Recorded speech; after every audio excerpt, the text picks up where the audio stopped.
جب صاحب دل انسان دوسروں کی تکلیف کو بھی اپنی تکلیف سمجھتا ہے۔ نصیحت کو غور سے سننا چاہیے، اس میں نصیحت کرنے والے کو کم اور نصیحت سننے والے کو زیادہ فائدہ ہوتا ہے۔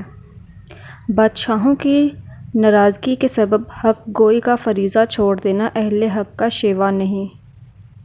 عدل و انصاف سے ملک کو استحکام اور ترقی حاصل ہوتی ہے، جبکہ ظلم و ستم سے ملک کی تباہی ہو جاتی ہے۔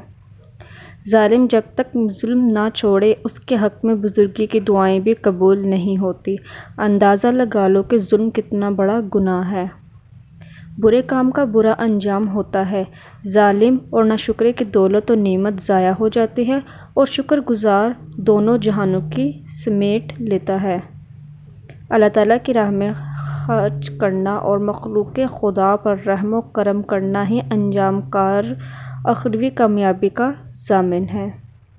انسان وہی ہے جس سے دوسروں کو فائدہ پہنچے۔ جو دوسروں کی ہمدردی اور خیر خواہی نہ کرے وہ انسانیت کے لیے عار ہے اور اس سے پتھر اور درندے بہتر ہیں۔